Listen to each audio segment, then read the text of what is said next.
आपके साथ जया मिश्रा। आप देख रहे हैं हमारा खास बुलेटिन गंगा सवेरा। नमस्कार, वेरी गुड मॉर्निंग। मैं हूं आपके साथ दीपा बाफिला। यूपी उत्तराखंड से जुड़ी हर अहम खबर के साथ हाजिर है हम। बिल्कुल दीपा, और यूपी उत्तराखंड में सियासी हलचल इन दिनों बहुत तेज है और ऐसे में यहाँ की हर सियासी खबर से दर्शकों को रूबरू कराएंगे। बिल्कुल, इसके अलावा आपके सरोकार से जुड़ी खबरें भी आपको हम दिखाएंगे। और चलिए शुरू करते हैं हमारा खास बुलेटिन बजट की बात के साथ।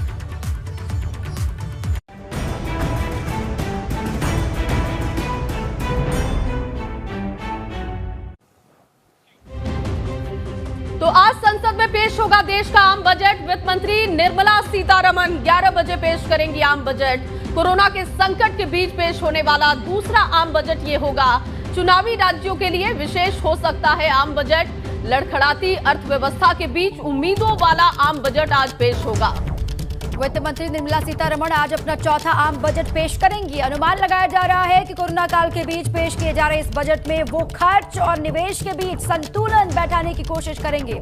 इस आम बजट से लोगों को बहुत सारी बेतहाशा उम्मीदें हैं। जहां एक तरफ लगातार कोरोना की मार की वजह से रोजगार टूटे हुए हैं, तो वहीं लोगों पर पड़ने वाली टैक्स की मार बेहाल कर रही है।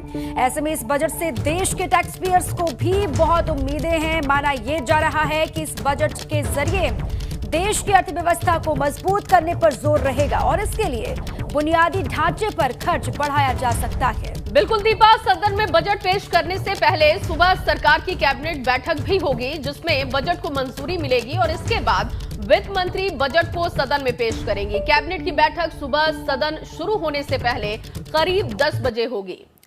तो आज संसद में पेश होगा आम बजट, जिसको लेकर सभी की, पूरे हिंदुस्तान की निगाहें टिकी हुई हैं कि निर्मला सीतारमण के पिटारे से क्या कुछ बाहर निकलने वाला है।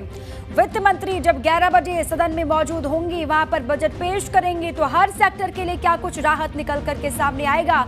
कोरोना की मार झेल रही अर्थव्यवस्था को पटरी पर लाने के लिए भी बूस्टर डोज की आवश्यकता है।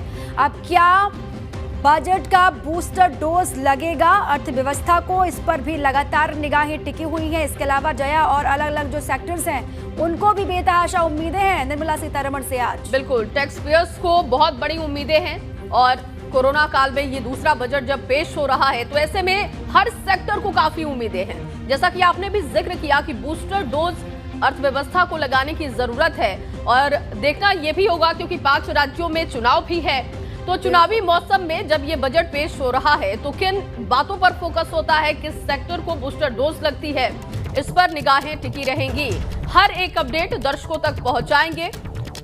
सबसे पहले जो ताजा अपडेट है कि कैबिनेट मीटिंग होगी सुबह 10 बजे और बजट को मंजूरी मिलेगी और उसके बाद बजट निर्मला सीतारमण पेश करेंगी।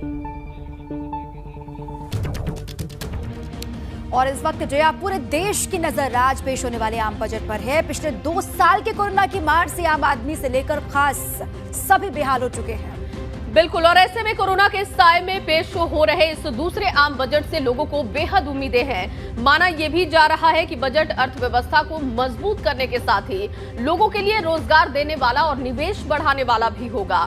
लोग आम बजट को लेकर क्या उम्मीदें रखते हैं, ये रिपोर्ट देखिए।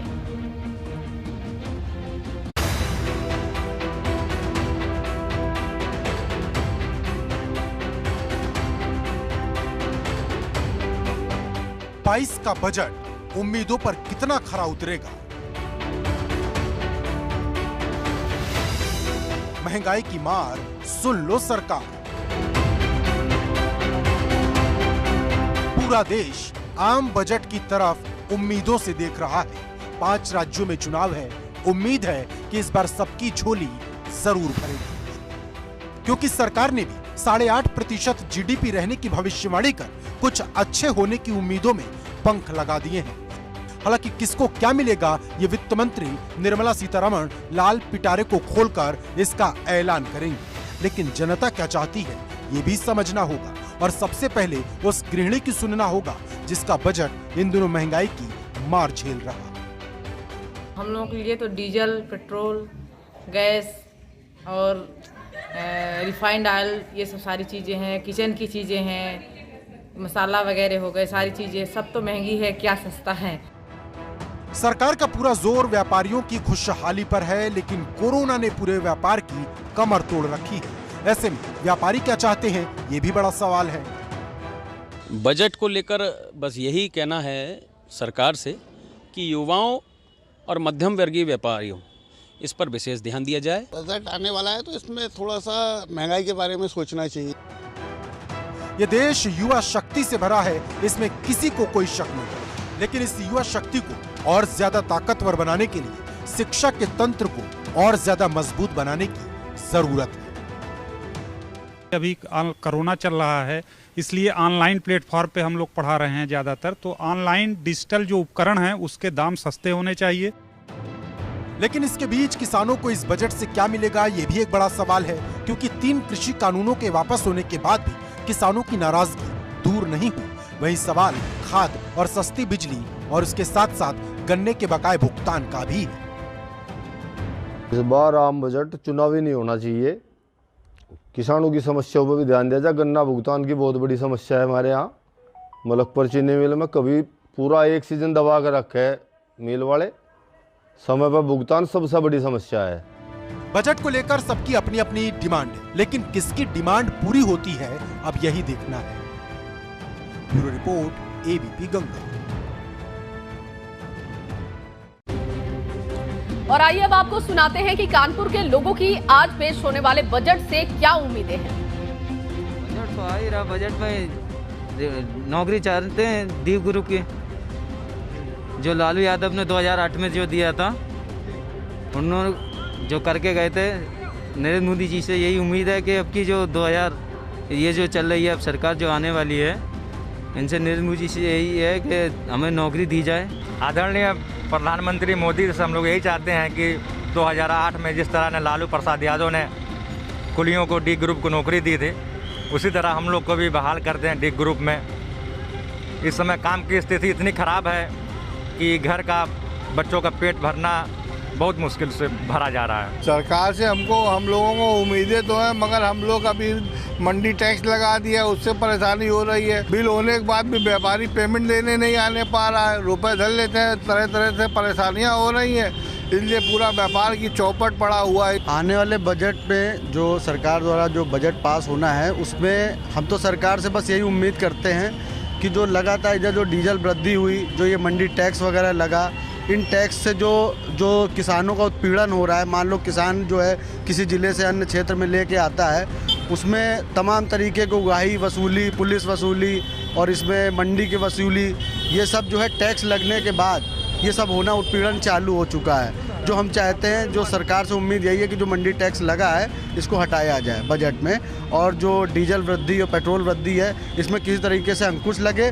ताकि जो ये आवागमन जो कमर्शियल जो गाड़ियाँ आती जाती हैं, इनका जब डीजल रेट कम होगा तो माल जो है सस्ता इनके घर हमारे घर तक आ पाएगा। तो जया, सभी की निगाहें टिकी हुई है कि आज निर्मला सीतारमण के बही खाते से क्या कुछ निकलने वाला है, किस सेक्टर को कितनी राहत मिलने वाली है। चलिए इसी पर और जानकारी लेते हैं। हमारे साथ दिल्ली से अविनाश तिवारी जुड़ चुके हैं, सीधे उन्हीं का रुख कर लेते हैं। अविनाश, क्या कुछ लग रहा है आज क्या होगा, क्योंकि पूरे देश की, हिंदुस्तान की निगाहें लगातार टिकी हुई है निर्मला सीतारमण के बही खाते पर कि क्या कुछ वहां से निकलेगा, क्या जानकारी आपके पास है लेटेस्ट?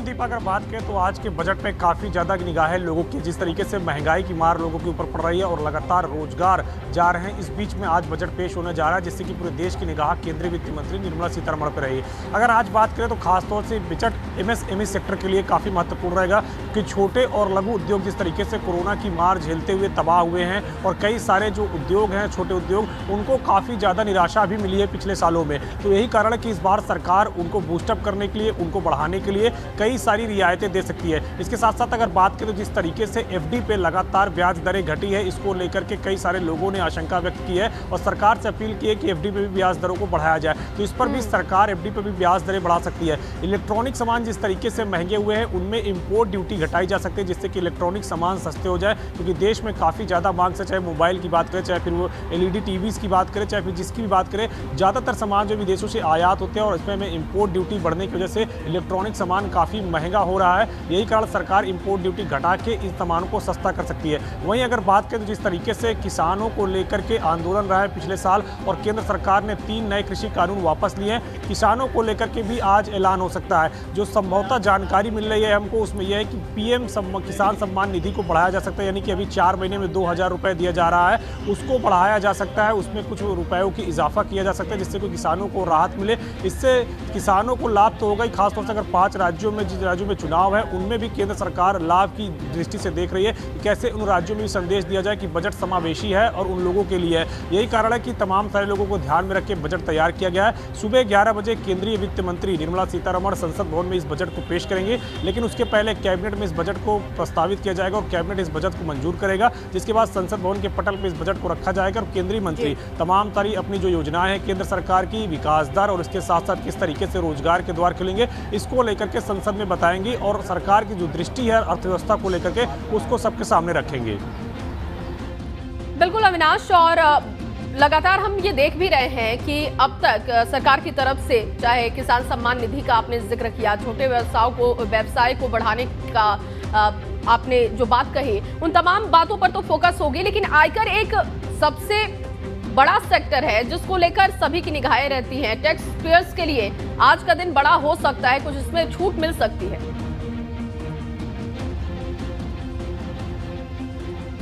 देखिए अगर बात करें तो टैक्स पेयर को लेकर के जो जानकारी मिल रही है वो वरिष्ठ नागरिक जो यानी कि जो सीनियर सिटीजन है उनके लिए तो कुछ रियायत दे सकती है, लेकिन आम स्लैब में कोई रियायत नहीं दी जाएगी, क्योंकि केंद्र सरकार ने जब 5 लाख रुपए तक की इनकम पे छूट दी थी उसके बाद से लगातार ये आशा की जा रही थी कि केंद्र सरकार और छूट देगी, लेकिन उसके बाद इस तरीके की कोई भी स्कीम केंद्र सरकार की ओर से नहीं आई है।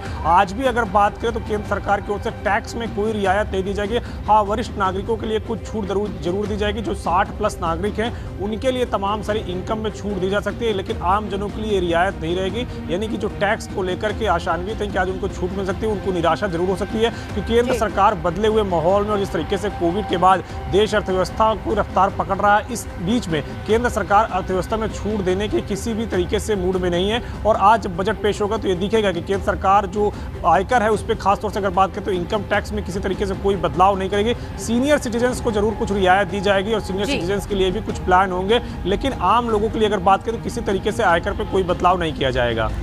तो बजट पर लगातार हम आपको अपडेट करते रहेंगे, लेकिन संगम की रेती पर लगे माघ मेले का आज सबसे बड़ा दिन है। मौनी अमावस्या पड़ने की वजह से संगम तट पर आज हजारों लोग महास्नान करेंगे, आस्था की डुबकी लगा रहे हैं और इस स्नान पर्व पर तकरीबन 50 लाख श्रद्धालुओं के आने का अनुमान जाहिर किया गया। और जिसको लेकर जया मेला प्रशासन ने व्यापक रूप से तैयारी यहां पर की हुई है। मौनी अमावस्या पर भारी भीड़ जुट रही है, लिहाजा प्रशासन ने भी पुख्ता इंतजाम किए हैं। डीएम संजय खत्री के मुताबिक मेले के साथ ही रेलवे स्टेशन और रोडवेज बस अड्डे पर एसडीएम स्तर के अधिकारी तैनात किए गए हैं और इतना ही नहीं, दूसरे विभागों के भी राजपत्रित अधिकारियों को भी पर्याप्त संख्या में लगाया गया है ताकि पुलिस अधिकारी और मजिस्ट्रेट मिलकर के मेले की व्यवस्थाओं को सुचारू रूप से संचालित कर सके।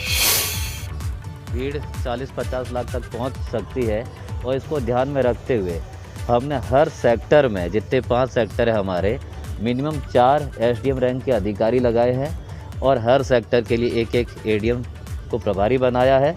इसके अलावा जितना पार्किंग है, रेलवे स्टेशन है या रूट्स हैं जहाँ जहाँ से पब्लिक का आना होगा, तो हमने हर जगह पे एडीएम साहब को प्रभारी बनाया है और उनके अंडर में कई सारे हम लोगों ने मजिस्ट्रेट लगाए और जो दूसरे डिपार्टमेंट्स के ऑफिसर्स हैं उनको भी हम लोगों ने सेक्टर मजिस्ट्रेट बनाया है। अब एक बड़ी सियासी खबर आपको देते हैं। आज मथुरा के दौरे पर पहुंचेंगे जयंत चौधरी। छाता, बलदेव, मांड विधानसभाओं में करेंगे प्रचार। मथुरा की 5 विधानसभाओं में 3 पर एसपी-आरएलडी गठबंधन प्रत्याशी, 2 सीटों पर सपा ने उतारे हैं अपने प्रत्याशी और पश्चिमी उत्तर प्रदेश में लगातार माहौल तैयार कर रहे हैं जयंत चौधरी।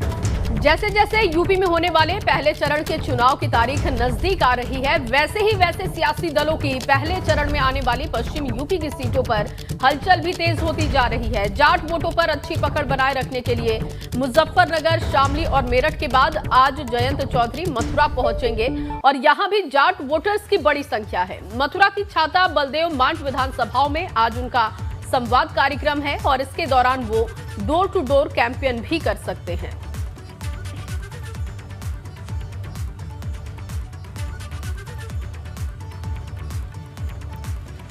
और जहां एक तरफ रालोद अध्यक्ष जयंत चौधरी सपा के साथ मिलकर के पश्चिम यूपी का किला मजबूत करने में जुटे हुए हैं, तो वहीं दूसरी तरफ उनके किले में भगदड़ मची हुई है। और भाजपा को रालोद के किले में मची इस भगदड़ का बखूबी फायदा भी मिल रहा है। सोमवार को रालोद के मेरठ के पूर्व जिलाध्यक्ष राहुल देव ने भाजपा का दामन थाम लिया। साथ ही सपा से रालोद के गठबंधन के बाद कोर वोटर भी नाराज दिखाई दे रहे हैं। उनकी नाराजगी की बातें भी सामने आ रही है। तो रालोद की सीटों पर सपा ने अपने उम्मीदवार उतारे हैं। इसको लेकर कुछ जो रालोद के बड़े चेहरे हैं वो नाराज बताए जा रहे हैं और लगातार ये भगदड़ की स्थिति बनी हुई है रालोद में।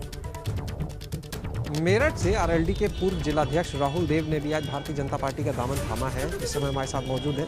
राहुल जी, ये बताइए, एक तरफ तो सपा आरएलडी का जो गठबंधन है, कहा जा रहा है कि वहाँ बड़ा काम करने वाला है, पार्टी कहती है, आपने वहाँ से छोड़कर भाजपा का दामन थामा। नहीं, देखो, जो राष्ट्रीय लोकदल का कोर वोटर है वो उसमें नाराज हुआ है। तो पहले तो ये था कि भाई समाजवादी से भी ज़्यादा कुछ हमारे लोग नहीं थे, फिर भी चलो जैन जी ने गठबंधन किया, सब तैयार हो गए, सबने सोच के कि भाई ठीक ठाक सीट मिलेंगी। तो सीटों में भी जिस तरह से समाजवादी पार्टी ने अपने कैंडिडेट थोपे हैं, और जैसे मेरठ जैसे जिले में कोई राष्ट्रीय लोकदल कार्यकर्ता नहीं लड़ रहा, तो इसकी देखो नाराजगी, उसमें काफ़ी कुछ नाराजगी है। जैन जी के सब साथ थे, पर गठबंधन से कहीं ना कहीं अब नाराजगी हुई है कि आपने मार्च सीट पे देखा हो कि सिंबल दिया हुआ वापस हुआ। तो ऐसी काफ़ी सीटों पे हुआ है कि उनके कैंडिडेट हमारे सिंबलों पे लड़ रहे हैं, हमारे लोग नहीं लड़ पा रहे, तो उसकी नाराजगी उसमें सब में है। चलिए आगे बढ़ते हैं, आपको दिखाते हैं धुआंधार 22। डिप्टी सीएम केशव प्रसाद मौर्य ने बिना नाम लिए अखिलेश यादव पर साधा निशाना। कहा, लाल टोपी सिर और जालीदार टोपी जेब में रहती है। भाजपा प्रदेश अध्यक्ष स्वतंत्र देव सिंह ने मथुरा की मांड और बलदेव विधानसभा में किया डोर टू डोर प्रचार। कहा, ये परिवारवाद और क्षेत्रवाद का चुनाव नहीं बल्कि प्रगति का चुनाव है। पूर्व मंत्री और जमानिया से समाजवादी पार्टी के प्रत्याशी ओम प्रकाश सिंह ने भाजपा आईटी सेल पर लगाया आरोप। कहा, भाजपा का आईटी सेल नकली आईडी से लोगों को लड़ा रहा है। अमेठी से सपा प्रत्याशी गायत्री प्रजापति की बेटी ने रोते हुए अपनी मां के लिए मांगे वोट। लोगों से हाथ जोड़कर वोट देने की अपील की।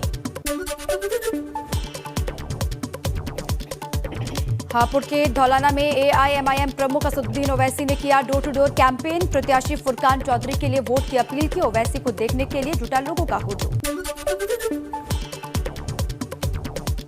पीलीभीत से सपा प्रत्याशी शैलेंद्र गंगवार ने भाजपा विधायक संजय सिंह पर लगाया बड़ा आरोप। कहा, संजय सिंह लोगों से वसूलते हैं विधायक टैक्स।